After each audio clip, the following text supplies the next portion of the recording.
Hello everyone, welcome back to my channel GMB SHOW. I hope everyone is having a wonderful day. The Chase host was left stunned after a game on the ITV quiz show saw the Sinnerman lose out on a huge cash prize.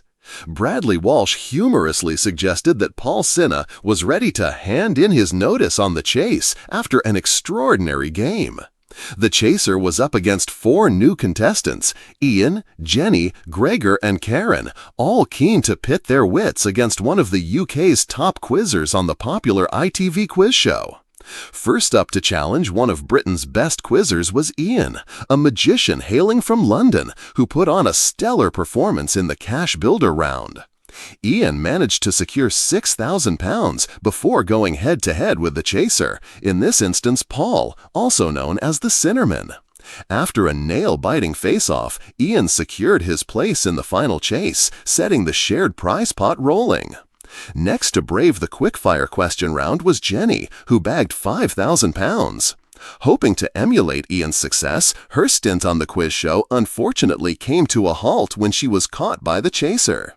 She was met with Bradley's dreaded phrase, "You have been caught, and for you, the chase is over," leaving the show with nothing.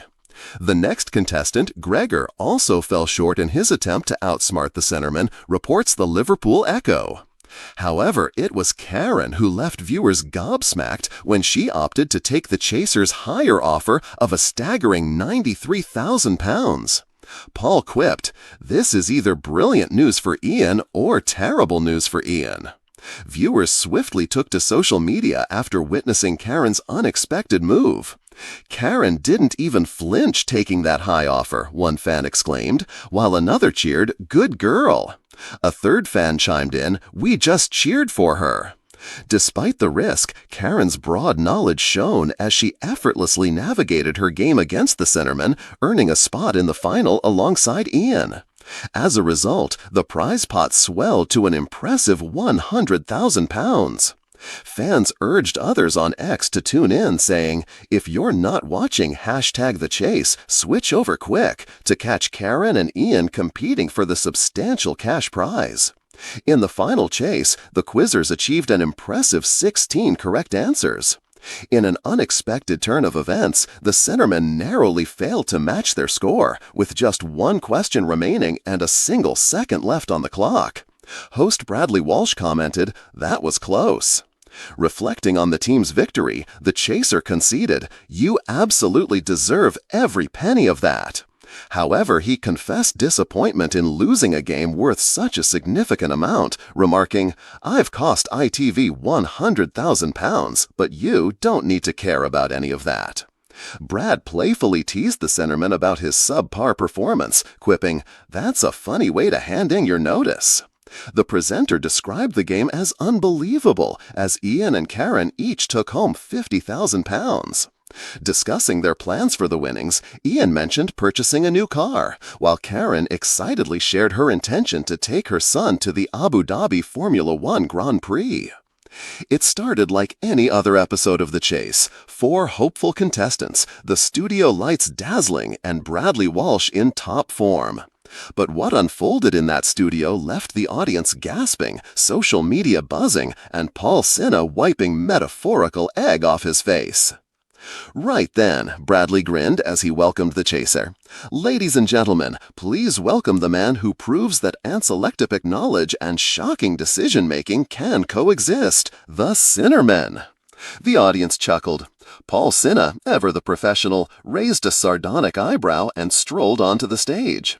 "I see Bradley's comedy career is still on life support," he replied coolly, straightening his signature white suit. But the real drama was yet to unfold. The contestant in the final chase, Sarah, a quiet librarian from Devon, had shocked everyone by not only making it to the final round solo, but doing so with an impressive £30,000 in the prize fund. Her performance had been modest but sharp, solid cash builder, clever tactics, and just enough sass to keep things entertaining. When Paul took his seat, Bradley smirked. "Paul, are you ready to go up against Sarah, or should I say, Queen Slayer of the Sinnerman?" Paul gave a tight smile. "I think I'll be fine, Brad." But he wasn't. With the clock ticking, Sarah answered 19 questions, 19 by herself.